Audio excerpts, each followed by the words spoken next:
to New Life Live with host and founder of New Life Ministries, Stephen Arterburn. New Life Live is dedicated to transforming lives one at a time thanks to the giving hearts of you, our listeners. Our goal is to provide you with wisdom from God's Word to give you hope and help in life's hardest places.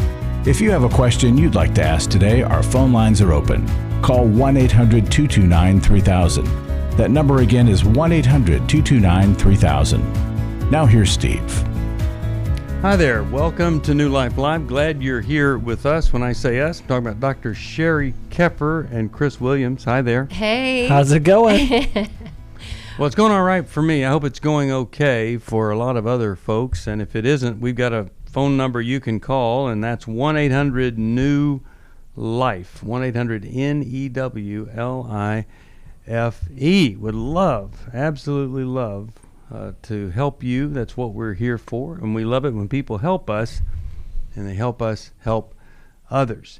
Anyway, we've got a matching gift, and you get a thank you, and your gift gets doubled. It's a great time to give. It's also a great time to just go ahead and go right to the phone. So we're going to do that, and we're going to talk with, how about we talk with Cheryl from Dallas, Texas, and she watches and listens on Facebook. Hi there. How are you? Thank you for taking my call. I'm doing well. Thank you very much. And by the way, I wanted to let you know that I celebrated my birthday on June 18th, too. Oh, nice. I celebrated. Happy birthday. And so did Paul Thank McCartney. you. I think that's huge. I know. That my husband tells me that's why he married me, was because he's a big Beatles fan, and Paul McCartney was born on the same day. So he likes to joke around about that. Well, I love that, and my wife and I actually danced together to Paul McCartney live. How about that? That was pretty exciting. So make your husband jealous. Oh, that's of that. awesome. Yeah, he'll resent that. Okay. Anyway, I'm glad you called, and want to know how we could help. Well, I'm going to go back just a little bit into my past. I had a mother growing up who didn't understand boundaries. In fact, I didn't really understand boundaries until I read the book about boundaries when I was in my 40s, and came to realize that there were no boundaries in my family's life. And she continued to dictate my life after I got married and well into my 40s. I tried to explain it to her. At one point, she didn't get it. She never got it.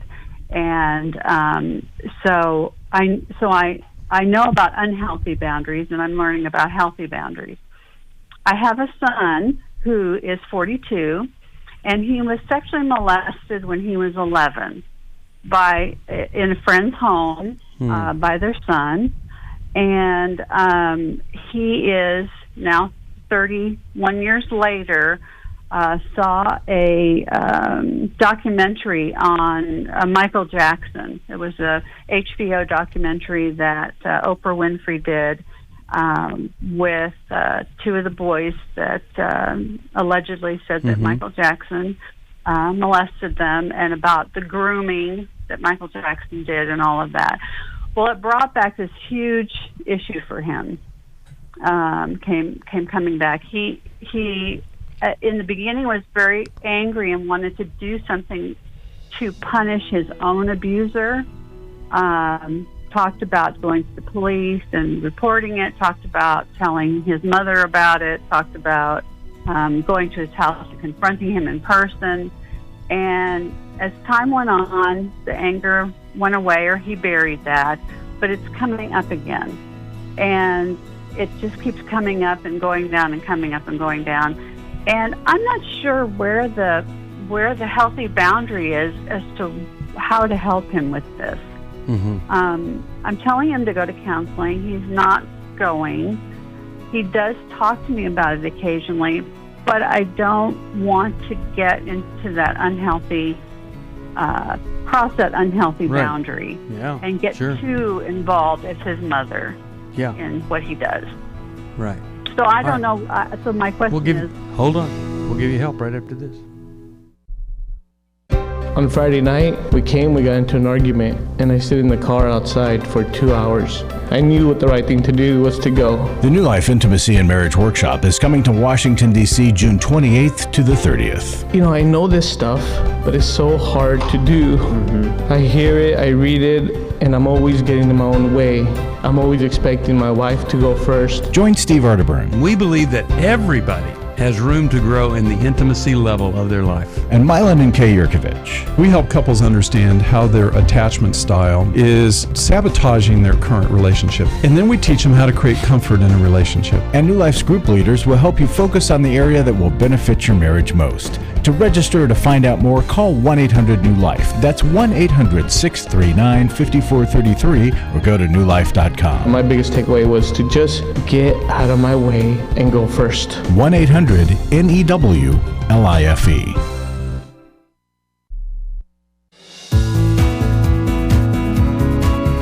To find out more information about New Life or to order any of the resources mentioned on today's program, call 1-800-NEW-LIFE.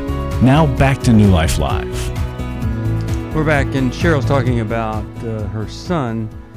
Now he's 42, and really having some desire for revenge and punishment, and not good. Chris, what is the best for Cheryl? What do you think she ought to be doing? Well, Cheryl, just one quick question, and this is not a blanket statement. There's exceptions to this, but a lot of times we deal with our painful childhood abuse with medicating it with drugs or alcohol, substances, some sort of addictive thing. Is your son struggling in any of those areas? He did as a teenager. Okay. So shortly after this happened, he actually became addicted to drugs at 12 years old, and the abuse happened at 11. And he was a drug addict, got treatment. He has been sober for 20 years. Okay. But he does suffer from mental illness. Okay. So how to help you? This is really important because you already addressed how to help. And that is setting boundaries around his dangerous or destructive behavior. Right. So setting boundaries that you don't have to be the recipient of his anger or his attacks or whatever the case may be, including things that are driven by mental illness. And so the boundaries are one of the most essential things that you can do with him. Secondly, we're not responsible for what happens to us. But whether it's right or wrong, fair or not, we are definitely responsible for how we respond to it or what we do with what has happened to us. And so letting him know that, listen, I'm not going to sit here and just see you cycle through the pain over and over and over again without getting the help that you need. And I see this in addiction treatment all the time. Once we get rid of the substance or the addictive process, we now have to deal with the pain that drives it.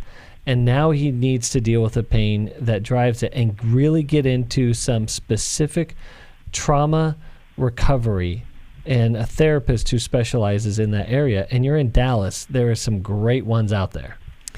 And I gotta say this, Cheryl. I absolutely love working with sexual abuse survivors. Mm-hmm. And let me tell you why. Is because they need to figure out a way to move from the victim place that they were in, that they didn't have a voice over, into more powerful ways of living. Mm-hmm. And so if I could give you a reframe, you had mentioned something earlier, and I want to give you a different lens.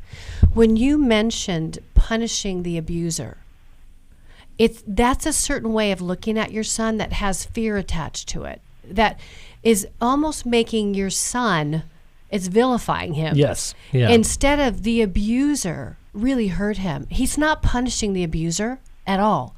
What he's trying to do is get his anger out, get his hurt out, get his sadness out. So I hope he listens to this show, because I would love him to get connected with someone like me that's a trauma therapist that can help him move through his anger productively. I say, if he needs to go and he wants to file with the police, do it. Do you know, I've got sexual abuse survivors that I work with that's a step they take in order to reclaim to gain their back control. Heart. It's to gain control. It's to say this wasn't okay. They become an advocate of themselves. So I don't want you to be afraid of that. Mm-hmm.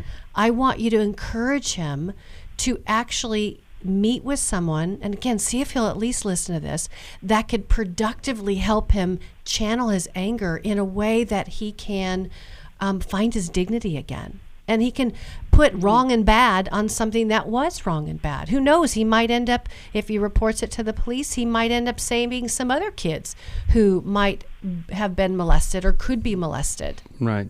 That's right. Okay. Cheryl, let me send you this book, Intimate Deception, and let me send you Healing is a Choice. And I hope that those two books for him could help.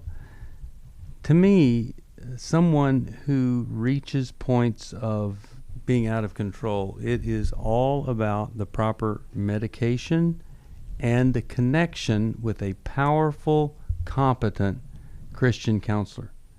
I mean, you just need that. You need all of that. And so anytime that you can encourage him, medication, and to have a mentor or a therapist that's really strong and he can trust, nobody loses under that scenario. So really glad that you called. I hope something we've said is helpful here.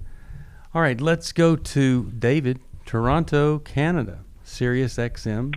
How you doing? Not bad. And how are you all? Great. How can we help today? I have a problem with my grown-up children that I don't have any clue on how to fix. I've tried to talk to them, and I don't really get anywhere. My daughter got married. They were married for 7 years, and they had a child. I love my granddaughter to pieces. I love both of them, my daughter and my son-in-law. Mm-hmm. Now, they have separated and are going for divorce. Now, because my granddaughter is with either parent, depending, I want my granddaughter to always know that she can come to Papa's house anytime. It doesn't matter who she's with. But my daughter took great offense to that and has now dropped all communication with me, saying that I'm betraying her because I'm still keeping contact with her ex. And I've tried to explain to her, it's not like we have a weekly time where we meet, go places, do things. We meet, if he has my granddaughter and wants to come over maybe once a month, maybe even twice a month at the most. But it's my granddaughter that I care about the most here. And you know I tried to explain that to her. But your daughter feels that, and that's hurting her. It is. Yeah, and let me explain it to you. So she is right now separated, and I don't know what happened, but for her to use the words betray, I want you to just have your elephant ears on. I want you to really hear that. I think what's going on in you is fear, and I would even say /panic, over the idea of losing contact with your granddaughter. But your daughter is your priority right now.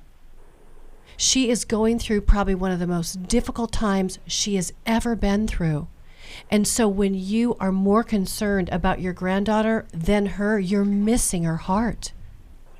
You're not seeing her pain. The granddaughter will come with the package, but you need to be loyal and align yourself with her exclusively right now. And trusting that as they go through the separation, and if they end up in a divorce, that's going to come out in the wash. You won't not be able to see your granddaughter, but she's asking for your alignment because she's just lost the alignment with her husband. She needs you to be her protector, her confidant. Walk with her. Does that make sense? Yeah, and I am. I do all of that with her. Like I haven't walked away from her in any way, shape, or form. But did you hear Did you hear what I said? Can you hear how? Absolutely. Okay, because I want your heart to be really open to this, because you'll miss her if you don't. If you don't even go back and say, "Honey, I am so sorry. I completely missed you. I don't know how. I think I was afraid. I think it was, just own your fear. I think I was afraid of losing connection with your daughter and you, and I misstepped. And you are my priority. How can I support you? Nothing more powerful. I've been through this. Nothing more powerful than to say, I just really hope you can forgive me for not kind of getting how painful that was for you. And if you can just try to connect with this issue of, you in the very beginning stages of a separation or something like this, the question is, are they for me or against me? And it's really hard. And like Sheri's saying, you want to be for her. And so there just might be some things that have to be done temporarily that don't have to be done long term until she reaches a place where she's a little more developed into the healing process. But, I know it's so hard. You want to be there. You want to be that great force of good and strength in the life of the grandkids who are being hurt here. Yeah. Well, and if I can just jump in, and David, you don't have to sacrifice your truth here, because you are able to see this situation a little bit more objectively without the lens of pain and betrayal. Yeah. And so you probably come to the conversation, quite honestly, more reasonable and more perspective with a bigger picture in mind. So you can go into it with deep empathy and connection and support of your daughter and still hold on to your truth. Now, she may resist that because she's still stuck in some resentment and fear herself. But as Sheri was saying, if you lead with empathy, hold on to your truth, I believe it'll come out in the end well for everyone. Yeah. All right, let's go to, I'll tell you what, I'll send him... Healing is a choice. It really is all about that process that I went through, making some major choices to heal through this, and it'll help him understand his daughter, I think. Elizabeth, Fort Worth, Texas, listens on the podcast. How are you? Good. How are you? Excellent. What's going on with you today? Well, I have a question about a relationship that I've been in for now 7 years. Okay. I'm going to try not to get emotional, but it could happen. Okay, so I was engaged to this person after 2 years of dating, and then I called off the wedding because my parents really didn't agree with his way he lived his life and the character in which he responded to different situations. And then also, can you after give I me called off the engagement, two questions? How old are you? I'm 29. I met him when I was 23. Okay, and what specifically was the concern? Well, with my parents, they didn't like the way he did business. They felt like there was deceit there. He worked for a roofing company, and some of the procedures and place that they followed in their business were very much in a gray area. Like what? Well, just like not having the people pay the deductible. He was able to cover the deductible in some other way, but still charge the insurance for the amount of money. But afterwards, I called off the wedding, and I found out that he did struggle with porn our whole relationship. Mm-hmm. And so I felt better about breaking off the engagement. Mm-hmm. But then he went to some recovery programs at our church and never fully was able to get rid of the porn, but he moved to Instagram, looking at pictures on Instagram. Uh-huh. And I feel that he struggles with anger too. Uh-huh. They go hand in hand. Yeah, how he responds to me. But there's a lot of great qualities about him, and I think that he's working on it, but I don't feel like he totally has the character. But everybody is sinful too, so I'm just struggling. Okay. I really go back and forth in my thinking on whether I should try to date him or not, and we've tried to date so many times, but I've hid it from my parents because they didn't agree with it. So I just don't know where to go. Okay, so here's the bottom line. If you date him while he's on Instagram and looking at images that are inappropriate, and he's involved in a business practice that's unethical, sounds like it is unethical. Yeah, he's no longer in that business now. Well, then so you need to be sure he thinks it was unethical and agrees that you've got a guy of character here. But on the issue of porn, this gets worse after a guy gets married, and I'm just wondering, why isn't he willing to do whatever it takes to stop that?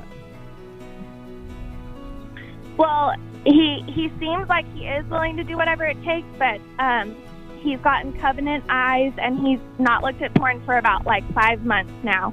But Instagram still is a struggle for him, and I've asked him why isn't he willing to delete it completely, and he says because there's other good things to it too. And I said, I don't care. You need to do that. Okay, you're at a crossroads here. We want to help you. We will after this. I feel blessed to have had this opportunity for my needs to be met, connecting with other women who are fighting the same fight, hoping for healthy marriages and growing closer to the Lord on their journey. My name is Sheri Martinkus, and I want to personally invite you to the Restore Workshop. If you have been affected by betrayal, it might be that your husband has been looking at pornography, it might be an emotional, physical affair. I would love for you to come join us. I feel encouraged and hopeful that even in my struggle, I am enough. You will leave with hope, with a community of sisters ready to support you, and you will also leave with tools to move you forward on this journey. Through the sharing in our small group, I realize that I am not alone. Please don't hesitate. Pick up the phone, call 1-800-NEW-LIFE. I would love to see you there. The Restore Workshop is coming to Dallas, Texas, July 19th to the 21st. Call 1-800-NEW-LIFE to find out more. That's 1-800-639-5433 or online at newlife.com. Last year, after Every Man's Battle, I was so moved by the transformation that I saw, not only in myself, but in the guys in our small group and the other people that were there and the stories that I heard, that I decided to go ahead and join Club New Life as a contributor to that. You can help New Life Live stay on the air by joining Club New Life today. Call 1-800-NEW-LIFE. That's 1-800-639-5433. You guys are doing God's work here. You're restoring marriages. You're giving people hope. It's just been such a blessing to me, and I just wanted to encourage you all. When you see something good that God's doing, just jump on that and help support that. Support Club New Life, and together we can help hurting people find help and hope in life's hardest places. Call 1-800-639-5433. Give your support to them if you can, and just help them do what God's doing here in the world. Call 1-800-639-5433 to join Club New Life today.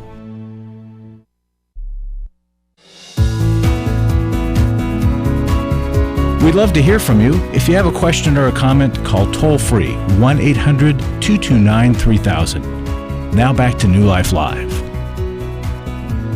We're back. Steve Arterburn here. Really glad you're with us here today. We're talking with Elizabeth from Fort Worth. And Elizabeth, Sheri, help Elizabeth here. We were talking about you at the break. We want the best for you here. Hey, Elizabeth, you know what? You remind me of me. You remind me of me almost so much that my heart is just breaking for you right now.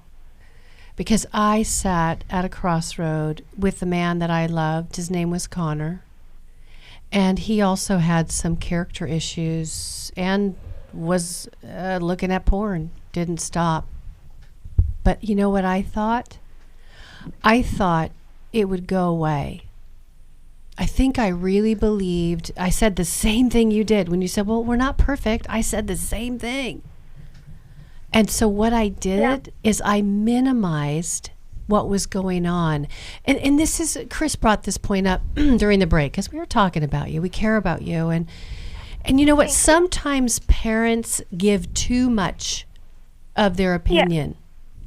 And sometimes parents give too little opinion. And both of those situations leave us feeling kind of aimless to find our own way. And so part of how you've been trying to do that is by find your own way, by acting, right, moving with him, but you've been hiding it from them because they have very strong opinions, and there's something inside that wants to push back and own your own decision. Yes. Okay. I didn't have enough parental guidance, and so I wanted to own my decision. But I'll tell you something, girl, and this just comes from my own experience. I decided to move forward with a guy that's like your guy. And my life turned upside down in a very, very painful way. In fact, I got 20 chapters that I wrote about it because the porn didn't stop. It just continued to grow. And your guy is not serious about stopping his acting out. Even though he's made some progress. Yeah, he's not there.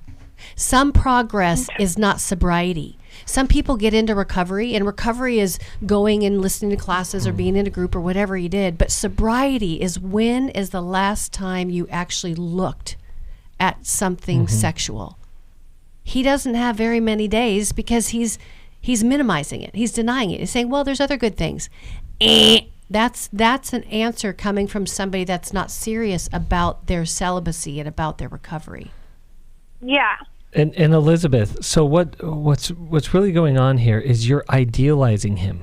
You want him to be something that he's not. And so you're trying to make all these excuses for him to make him who he is not. But I'm telling you, that wanting him to be that is coming from that place of unworthiness inside of you. You're working with a sum zero worth, meaning this. You come to the table with an emptiness or an unworthiness inside of you, and you choose a 1 thinking that he's a 10. And so the real work here is increasing your felt and experienced sense of internal worth, that you have value, you have worth. And that way, your parents stop making your decisions for you, boys stop making your decisions for you, you start making decisions for you, and that's where you're going to find freedom, as you increase your internal sense of worth.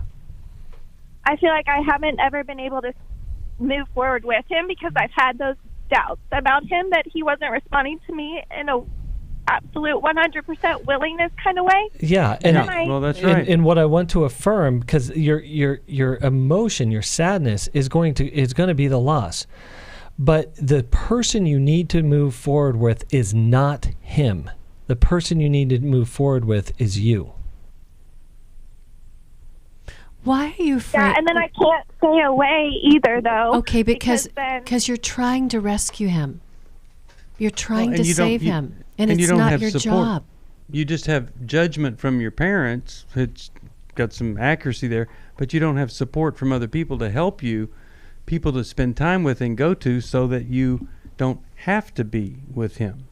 And I don't think I can find better. I'd rather just, kind of work with that he is making some progress, but I'm always frustrated. That's what Chris said. That's that worthlessness. But you know what, girl? That doesn't get better, because every time he looks at porn, you're going to feel like you're not enough. Mm-hmm. Right. It's the wrong plan. I'm going to send you Sheri's book, Intimate Deception, and I'm going to send you. Well, I actually read that one. Okay. I did read her book. Okay. Have you read Take Your Life Back? I went to the conference, but I didn't get a chance to read the book, but I do have it. Okay, so we really want you, this person who is so aware of so much, so desirous, but struggling. We want you to get into a support group, codependency group, anything that's got some women that can love you and help you and nurture you, so that there's a force of good that's fighting this situation when you want to call him up. If I was talking with him, I would say to him, look, either get the help you need or set her free.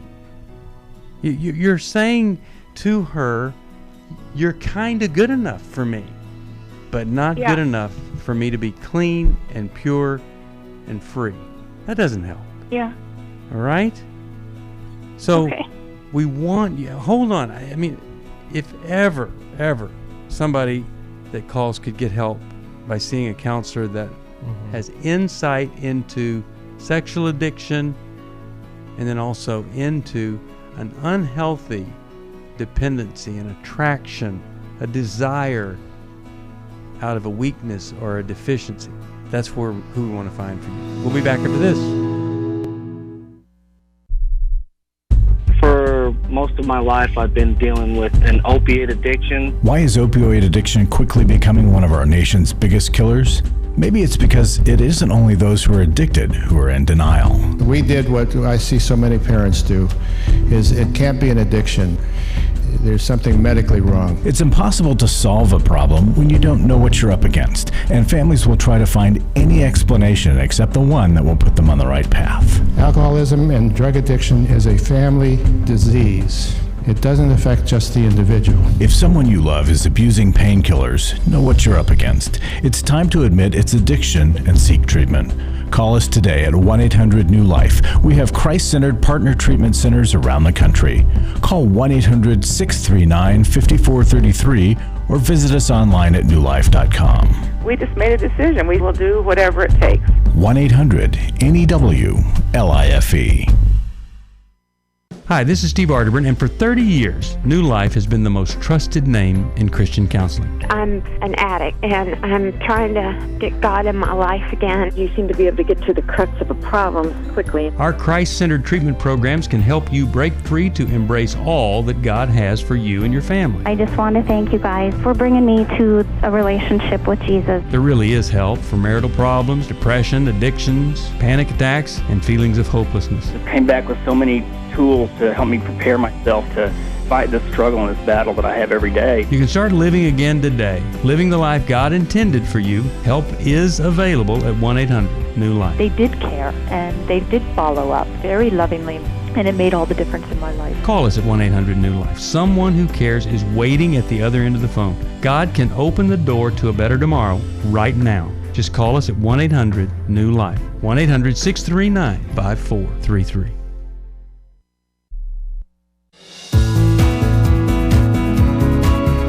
Glad you joined us for New Life Live. To be a part of the program, call 1-800-229-3000. Now back to New Life Live.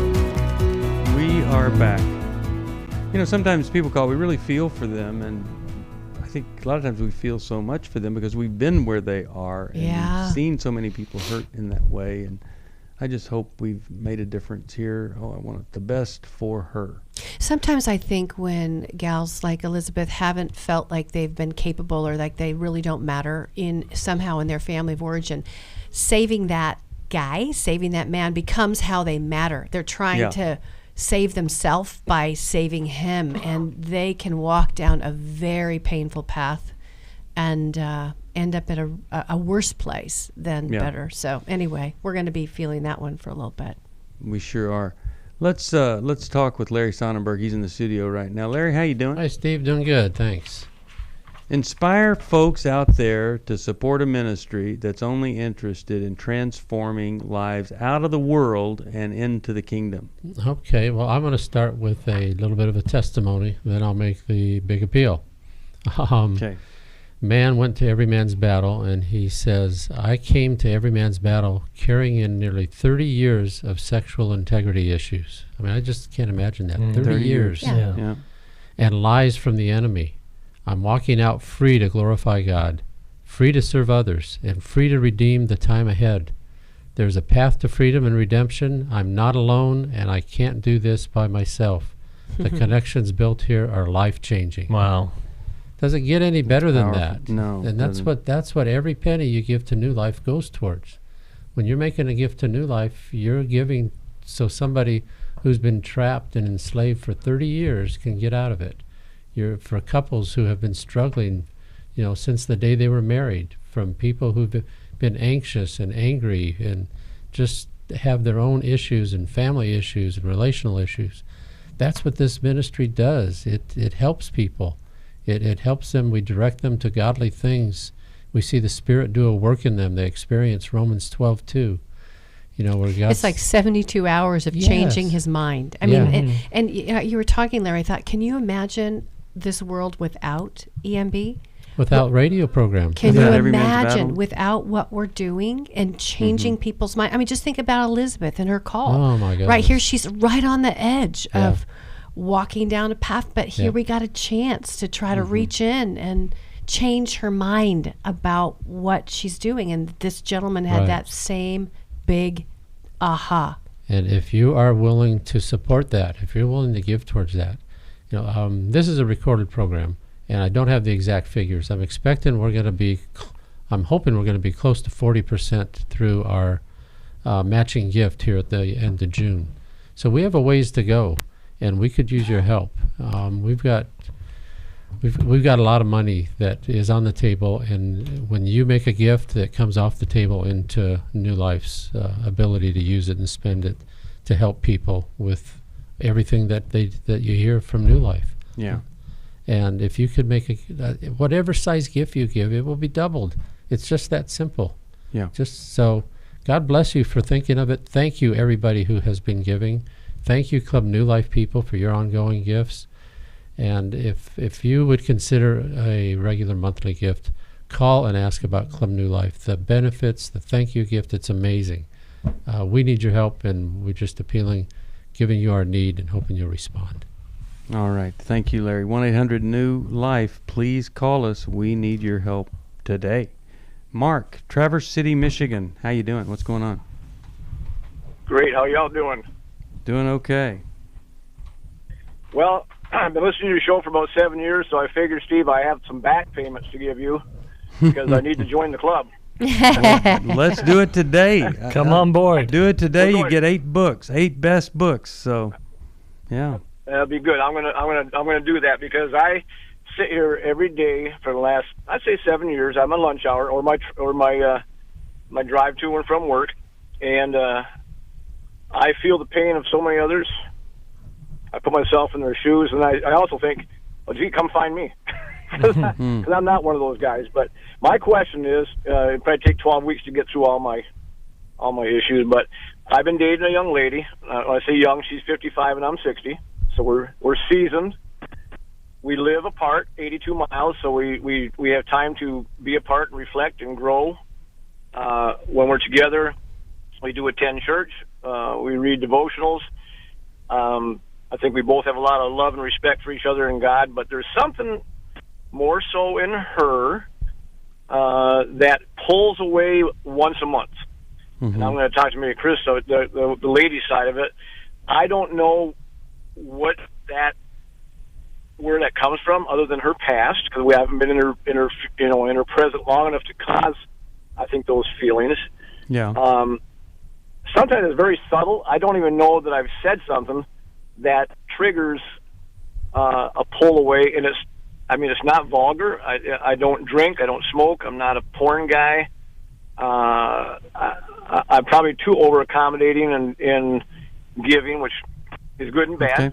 So what's the question for us, my friend?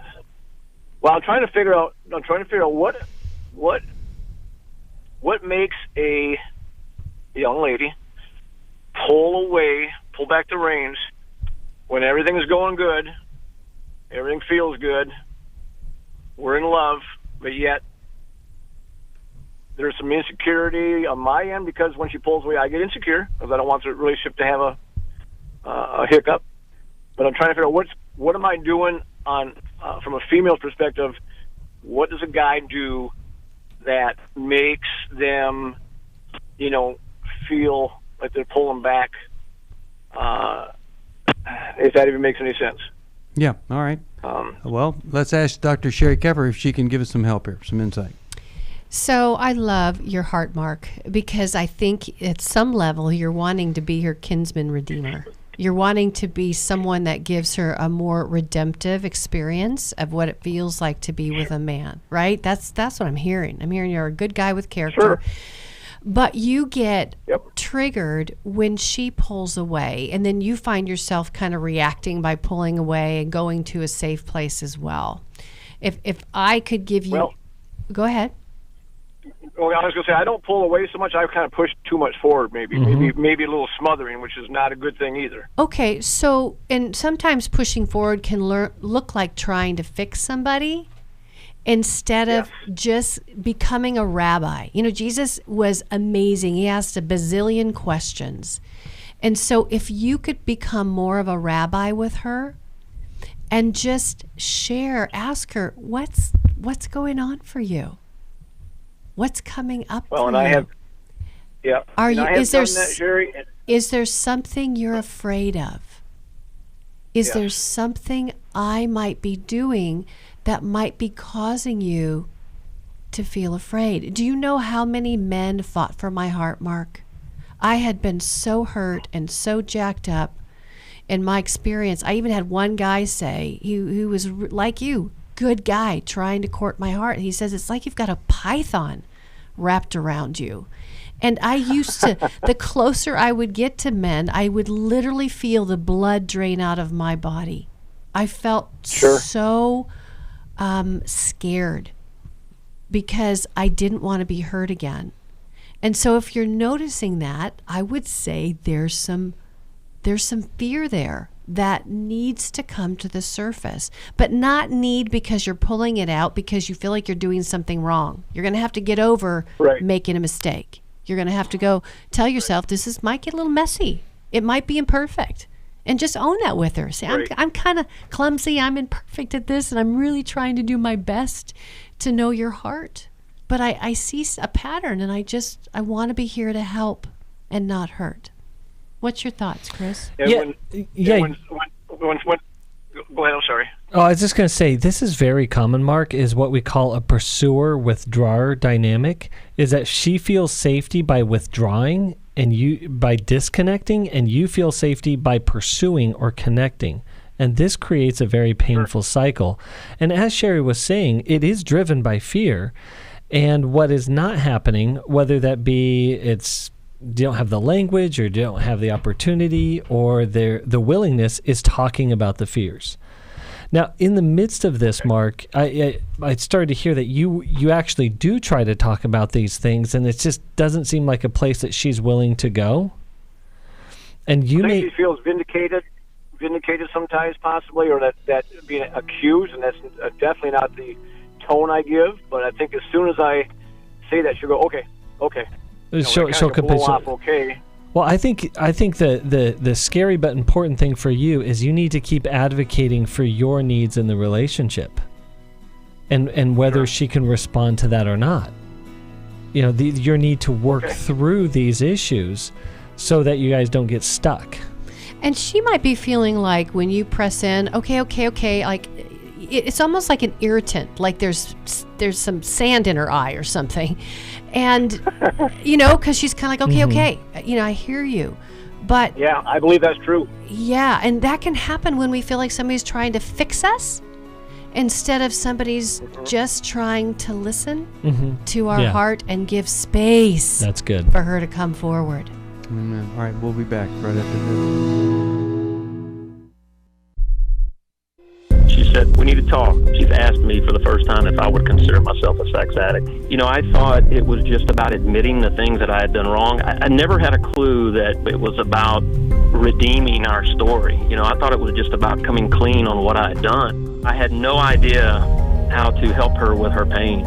She was a mess, I was a mess, and we got divorced. Going to EMB, surrounding myself with these other men, they accepted me for who I was and what I had done, but they challenged me to step up and do better. They'll be around other men who are not just pointing the finger, but willing to get in and wade through it with them, get in the trenches. They'll get hope from this workshop. Take my sweet wife and my story. We were divorced, remarried, and on our way to what I think will be the sweetest years of our lives. It's no longer simply about surviving. For the first time ever, we're thriving, we're enjoying where we're at. Hey, listen, if you're struggling, we want to see you at the workshop. Give us a call, 1-800-NEW-LIFE. Hi, this is Steve Arterburn, and for 30 years, New Life has been the most trusted name in Christian counseling. Your ministry has saved my life. If you struggle with emotional hurt, family or marriage problems, the pit of depression, or the pain of addictions, we can help. I'm down 100 pounds now from what I was. You guys are awesome. You're a blessing to America. Our treatment programs provide clinically appropriate solutions from licensed professionals, all in a biblical framework. I have had problems with alcohol. I think God has ordained this place to be His. You don't have to be a prisoner of your pain. Help is available at 1-800-NEW-LIFE. She tells me that I'm a new man, and I feel like a new man. It worked for me, and it can work for them too. This time it is different. If you're ready to take the first step toward genuine spiritual and emotional healing, please call us today at 1-800-NEW-LIFE. God can open the door to a better tomorrow right now. Call 1-800-NEW-LIFE. That's 1-800-639-5433.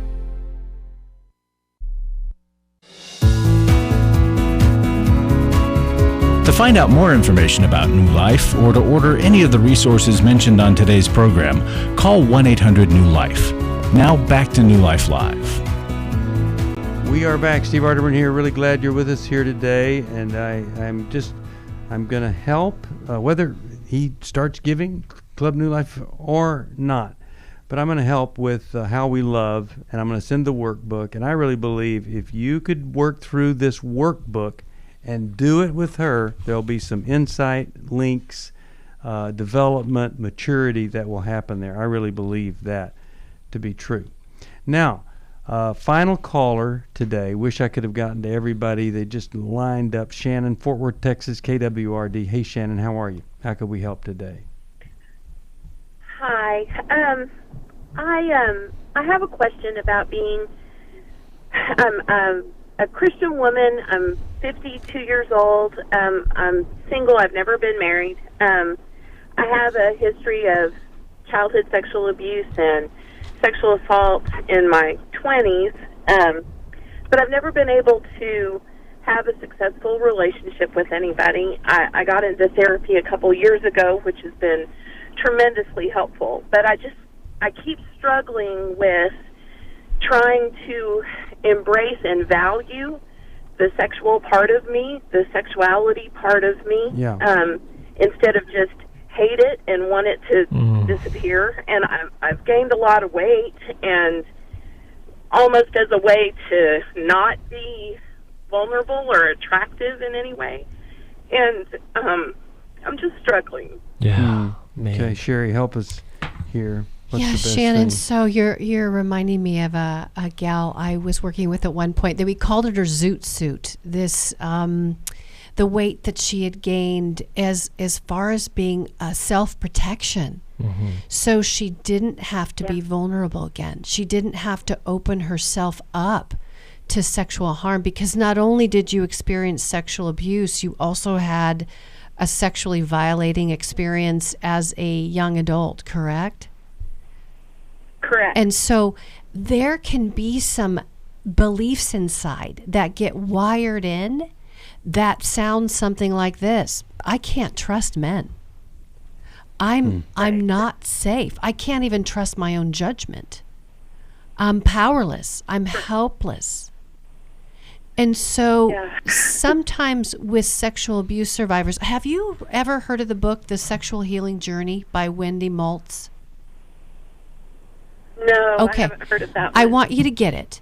And I want you to start to because she basically takes it into really fine-tooth comb on how to help people begin to turn their sexual abuse experience into a healing experience. Mm-hmm. But I would have you start trying to identify your sensuality. This is something you can do at home. Mm-hmm. It feels a little different than sexuality. Sensuality is the kind of thing that comes up in women when, or I guess it could be in men. I'm not sure how y'all experience it.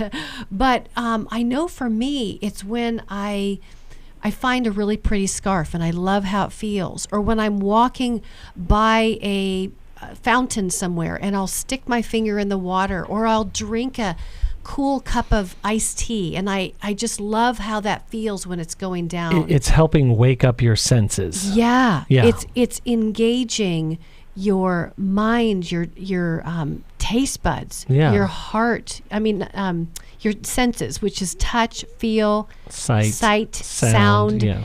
And so a lot of times sexual abuse survivors, because of the trauma, shut it down. Yeah, they cut off their senses to not feel the pain and the fear. And so we shut our bodies down too. So we got to wake that part back up. Yeah, so it could be a pretty garment, a pretty something, something underneath, underwear or something that you feel really like your sensuality, feel lovely in. And I think in addition to that as well, or a part of that, is that when we experience trauma in the body, we then turn on our bodies.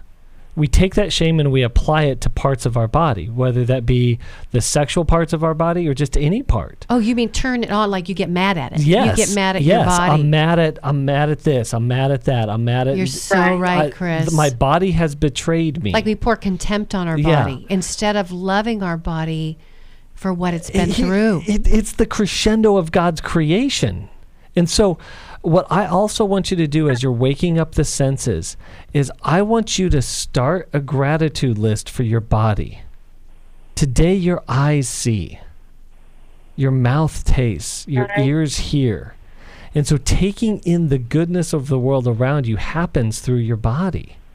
And just be like, man, I am so thankful. I have ears to hear this incredible music or see this beautiful creation. And so you start a new relationship to your body, one of deep compassion and empathy and care and love rather than of contempt and hatred or betrayal. And here's the thing. You have to find people who understand how all-encompassing this is, who give you permission to go to work on this, experience some very difficult times working on it, and expecting that things aren't necessarily going to be better in 6 months. They might be starting to turn in 6 months. Maybe it's 6 weeks, but there's no quick fix. But I want you to have people that will give you grace and mercy, and you, in turn, give yourself that. Because you have been so hurt and continued to experience, just the harshness of what this kind of abuse does to a person. And so we want you to get better. What else would you say, Sheri? Chris, anything?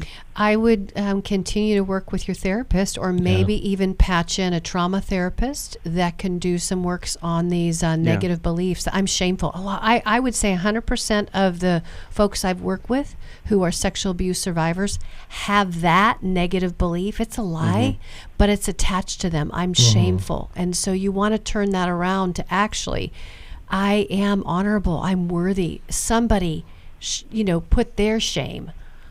Somebody did something to me that was shameful, but I'm not shameful. Yeah. All right. I'm really glad that you called. Let me send you Healing is a Choice. See if that could provide some help. I'll send you Intimate Deception. I know that's going to help you. You have our you have our respect for not giving up. And I want you to find some people that will also honor the kind of work that you've done and that you're about to do. God makes us male, female, and Satan hates that. And he does whatever he can to destroy us in whatever way. And in the area of sexuality, he does so very much. I think of folks who are really confused about their gender. And they fall into a trap of thinking, if I could just change from this to that, everything would be better. Well, nothing that we do changes everything and makes everything better. And so much disappointment can come after that. The statistics show us 85% of gender confusion self-corrects if we just leave the person alone. But society does not leave the person alone.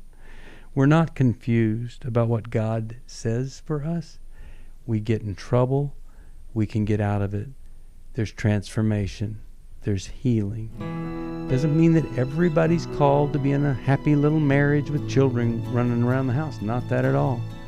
But there's fulfillment and there's life if we'll follow the path God has for us. If you need help with that, call us at 1-800-NEW-LIFE. We care. We love you. We want to help you. Thanks for listening.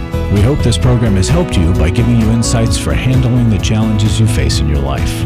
We want you to know that we're here for you, but you also need to know that New Life Live is a listener-supported ministry. To make your donation or to get any of the resources mentioned on today's program, call 1-800-NEW-LIFE. That's 1-800-639-5433, or write to us at New Life Ministries, P.O. Box 1029, Lake Forest, California, 92609. Please join us again on Monday for New Life Live.